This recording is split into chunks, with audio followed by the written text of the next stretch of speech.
বৃশ্চিক রাশির বন্ধুরা, আপনাদের বলছি সেপ্টেম্বরের 7 তারিখের পর আপনার টাকার ঘরে এমন একটা ঘটনা ঘটতে চলেছে যেটা প্রায় 36 বছর বাদে এই ধরনের ঘটনার সম্মুখীন হতে চলেছেন। আর 10 তারিখের রাতে যদি একটা কাজ না করেন তাহলে যতই টাকা আসুক সব কিন্তু গলে চলে যাবে। আর 18 তারিখের পর আপনার রাগী হয়ে যাবে আপনার বড় শত্রু।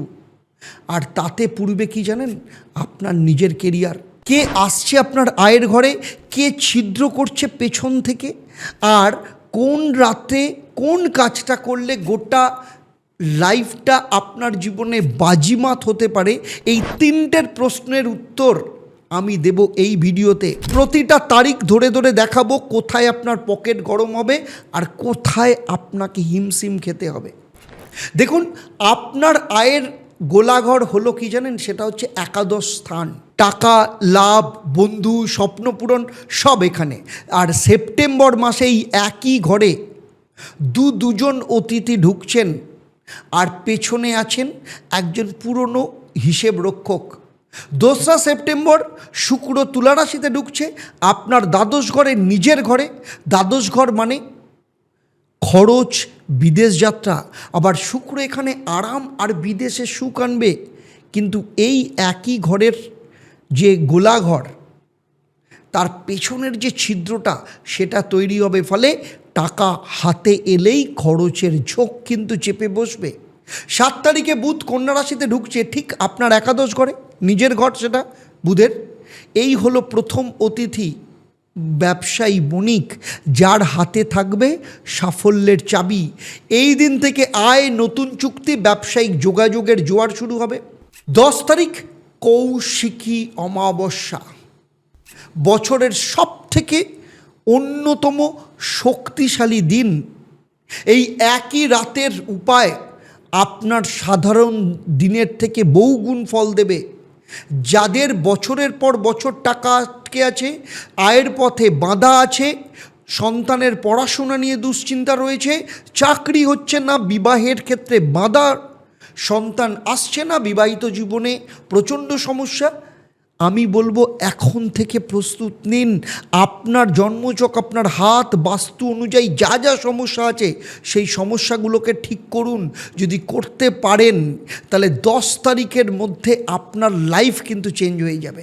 আবার 17 তারিখ মঙ্গল চলে আসবে কর্কট রাশিতে। একটু সমস্যা তৈরি হবে ভাগ্যস্থান, কারণ এইখানে মঙ্গল কিন্তু একটু দুর্বল, কারণ নিচস্থ সেখানে। প্রতিযোগিতায় জেতার ক্ষেত্রে শক্তি তো দেবে, কিন্তু সেই সাথে উত্তাপ নিয়ে আসবে, রাগ, তাড়াহুড়ো, ঝুঁকি। এই তিনটে জিনিস আপনার ক্ষেত্রে, যুদ্ধক্ষেত্রে ভুল অস্ত্রকে নির্বাচন করতে সাহায্য করবে। তাই এই সময়টা অত্যন্ত সচেতন থাকতে হবে। আবার 26 তারিখের পর বুধ কিন্তু তুলা রাশিতে চলে আসছে, দ্বাদশ ঘরে সরে যাবে। তখন আয়ের জোয়ার থেমে খরচ আর বিদেশের দিকে কিন্তু বাঁক নেবে। এবারে পুরো মাসের স্থায়ী গ্রহগুলোর কথা বলি।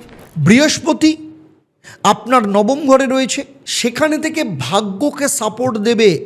মঙ্গল দুর্বল থাকলেও বৃহস্পতি আপনার রক্ষা কবচ হিসাবে কাজ করবে। শনি বকরি কোথায় আছে? আপনার পঞ্চম ঘরে। সেই হিসেব রক্ষক যে প্রেম, সন্তান আর পড়াশোনায় দেরি করিয়ে টোল আদায় করে। রাহু কুম্ভে চতুর্থ স্থানে, ঘর আর মনের অশান্তির একটা গোপন উৎস, সেখানে বসেই কলকাঠি নাড়ছে। কেতু ছায়াগ্রহ আপনার কর্মস্থানে, কর্মজীবনে স্বীকৃতি না পাওয়ার কোথাও না কোথাও একটা ক্লান্তি কিন্তু এই কারণে কাজ করছে আপনার মধ্যে। তাই এই সমস্ত কিছুর ওপরে দেখি সেক্টর ওয়াইজ কী ফল আসছে। প্রথমেই আসবো আপনার জীবনের বড় সম্পদ স্বাস্থ্য। কি হচ্ছে, অনেক বৃশ্চিক রাশিদের অনেকে কমপ্লেনও করেন ঘুম কমে গেছে, অকারণে দুশ্চিন্তা বাড়ছে। এটা কিন্তু রাহুর চতুর্থ ঘরের চাপ অনেক দিন ধরেই দিচ্ছে। 7 তারিখের পর বুধ একাদশ ঘরে ঢোকায়, ব্যস্ততা আর আয়ের জন্য ভালো খবর, যার জন্য মন হালকা থাকবে। কিন্তু 18 তারিখের পর মঙ্গলের উত্তাপে রক্তচাপ, গরমজনিত সমস্যা, জ্বর বা এই ধরনের কিছু হতে পারে, মাথায় চাপ বাড়তে পারে। বৃশ্চিক রাশির দুর্বল জায়গা কোনটা জানেন? তলপেট, গোপনাঙ্গ আর রক্ত, তাই এই ধরনের সমস্যার দিকে একটু খেয়াল রাখতে হবে। 17 থেকে 26 তারিখ রোদ, অতিরিক্ত রোদ একটু এড়িয়ে চলতে হবে, ঘুম ঠিক রাখুন। এবারে আসছি আর্থিক দিক থেকে, টাকার খবরটাই আপনাদের জন্য এ মাসের আসল গল্প। 7 তারিখ বুধ যখন নিজের ঘরে ঢুকবে, আয়ের নতুন পথ খুলবে, আটকে থাকা পেমেন্ট, পুরনো পাওনা, নতুন চুক্তি হঠাৎ করে এগোবে। 7 তারিখের পর রবি এলে সেই স্থায়িত্ব আর সম্মান আসবে, পারিবারিক সম্পত্তির খবরও ভালো হবে। 18 তারিখের পর মঙ্গল যখন ভাগ্যস্থানে আসবে, তখন কিন্তু ভাগ্যের ক্ষেত্রে একটু সমস্যা তৈরি করবে, ফাঁদ তৈরি করতে পারে। দুটো ফাঁদ, প্রথম শুক্র দ্বাদশ স্থানে থাকায় টাকা হাতে এলেই বিলাসিতা, দ্বিতীয়ত মঙ্গলের উত্তাপে তাড়াহুড়ো, বড় কোনো বিনিয়োগ এই সময় করবেন না। নিয়ম একটাই আপনাদের, যা আসবে ধরে রাখুন। 18 তারিখ থেকে 26 তারিখের মধ্যে কোনো লেনদেন নয়। বৃহস্পতি নবম ঘরে থাকায় বড় খরচ এলেও কিন্তু সামলে দেবে, তাই ভয় কিছু নেই। স্টুডেন্টের ক্ষেত্রে বলছি, পড়াশোনায় মন বসছে না, মনে হচ্ছে এত পড়েও ফল আসছে না, এটা শনির কিন্তু পঞ্চম ঘরে বক্রির প্রভাব। কিন্তু 7 তারিখের পর বুধ একাদশ ঘরে থাকলে প্রতিযোগিতামূলক পরীক্ষা, উচ্চশিক্ষা, বিদেশে পড়ার স্বপ্নের ক্ষেত্রে জোরালো একটা সুযোগ তৈরি হতে পারে। যারা পরীক্ষা দিচ্ছে তাদের 7 থেকে 26 তারিখের মধ্যে যা পড়বে তা কিন্তু মনে থাকবে। 26 তারিখের পর বুধ দ্বাদশ স্থানে গেলে রিসার্চ বা পড়াশোনার ক্ষেত্রে মনোযোগ বেড়ে যাবে। বড় পরীক্ষার সিদ্ধান্ত বা কোথাও ভর্তির সিদ্ধান্ত থাকলে 26 তারিখের আগেই কিন্তু সেটা সেরে নিতে হবে। লাভ লাইফের ক্ষেত্রে বলবো, ধৈর্যের পরীক্ষা চলছে। শনি পঞ্চমে বকরি থাকায় সম্পর্কে গাম্ভীর্য আর দূরত্ব ভাব বাড়তে পারে, কিন্তু 7 তারিখের পর বন্ধুত্বের বৃত্ত বাড়বে, সামাজিক যোগাযোগ, নতুন মানুষের পরিচয় হবে, একাদশের শক্তিতে প্রেমের নতুন সম্ভাবনা আসবে। শুধু 17 তারিখের পর মঙ্গলের উত্তাপে ছোট কথা থেকে ঝগড়া বাড়তে পারে, বাবার সাথে সম্পর্ক বা পিতৃস্থানীয় ব্যক্তির সাথে সম্পর্কের ক্ষেত্রে সমস্যা তৈরি হতে পারে। আবেগের মাথায় কোনো কথা বলবেন না, ধৈর্য ধরে সম্পর্ককে সময় দিন, মানে সম্পর্কের ক্ষেত্রে সময়কে সময় দিন। শনির পরীক্ষায় যদি টিকে যান তাহলে সম্পর্ক কিন্তু স্থায়ী হবে। চাকরিজীবীদের ক্ষেত্রে বলছি, কি মনে হচ্ছে জানেন আপনাদের? আমি বলছি, এত কাজ করছি, যতটা রেকগনিশন পাওয়া উচিত ততটা পাচ্ছি না। এটা কেতু দশম ঘরে থাকার একটা ক্লান্তি অনেক দিন ধরে আপনারা অনুভব করছেন, কিন্তু সেপ্টেম্বরে ছবি বদলাবে। 7 তারিখের পর বুধ এলে কর্মক্ষেত্রে যোগাযোগ, নতুন সুযোগ বাড়বে। 17 তারিখের পর রবি একাদশ স্থানে এলে আপনার কাজের স্বীকৃতি বাড়বে, বসের চোখ আপনার ওপর পড়বে, আপনার কদর বাড়বে। আবার 17 তারিখের পর মঙ্গল নবম স্থানে এলে বিরোধীরা পিছু হটবে। পদোন্নতি চাইলে 17 তারিখ থেকে 26 তারিখ এটা আপনার সময়। শুধু একটাই সাবধানতা, কেতুর বৈরাগ্য আর মঙ্গলের রাগ, এই দুটোর ক্ষেত্রকে মাথায় নিয়ে চাকরি ছাড়ার সিদ্ধান্ত নেবেন না। বন্ধুরা, অনেকে কমেন্টে লেখেন, অনেক মাস দেখছি তবু মিলছে না, আপনি মিথ্যে বলেন। তাদের সোজা বলছি, এতক্ষণ যা শুনলেন বা পরবর্তী ক্ষেত্রেও যা শুনবেন সেটা গোটা বৃশ্চিক রাশির একটা সাধারণ ছবি। আর আপনি গোটা কিন্তু বৃশ্চিক রাশি নন, আপনি একজন আলাদা মানুষ। আপনার জন্মের সময়, আপনার জন্মের জায়গা, আপনার গ্রহদশা, আপনার হাত, বাস্তু, এই সমস্ত কিছু মিলে আপনার নিজের ছবিটা সম্পূর্ণ আলাদা। যে অংশটা মিলছে না সেটাই কিন্তু আপনার জীবনের আসল পথ। সেই পথটাকে চিনতে হলে আপনার জন্মকুণ্ডলী অথবা হাত, সেই সাথে বাস্তু দেখা ছাড়া কোনো রাস্তা নেই। এবারে আসবো বিবাহ, দাম্পত্য এবং সন্তান পরিকল্পনা। বিয়ের অপেক্ষা করতে থাকা তুলা রাশির বন্ধুরা, আপনাদের বলছি 7 তারিখের পর বিয়ের আলোচনা এগোনোর যথেষ্ট ভালো সময়। 17 তারিখের পর রবির আশীর্বাদে পারিবারিক আলোচনায় অগ্রগতি হবে। তবে শনি পঞ্চম স্থানে বকরি, আগেই বলেছি, অনেকের ক্ষেত্রে বিয়েতে দেরি হতে পারে, কারণ ব্যক্তিগত কুণ্ডলির ওপর সমস্ত কিছু নির্ভর করছে।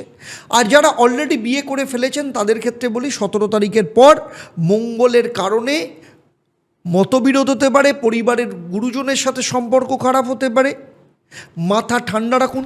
আর সন্তান পরিকল্পনার ক্ষেত্রে শনি পঞ্চম স্থানে রয়েছে, সন্তান স্থান সেটা, আর বৃহস্পতি নবম স্থানে। ফলে কর্কট রাশি থেকে মীন রাশিতে বৃহস্পতির দৃষ্টি রয়েছে। ফলে ধৈর্য ধরে এগোলে সুখবর পাবেন। আর যাদের ক্ষেত্রে মনে হচ্ছে প্রচুর চেষ্টা করে ফেলেছেন কিন্তু কিছুতেই সন্তান আসছে না, সেক্ষেত্রে বলবো আপনাদের দুজনের ব্যক্তিগত জন্মকুণ্ডলী, হাত এবং বাস্তু এগুলো দেখা ভীষণ দরকার।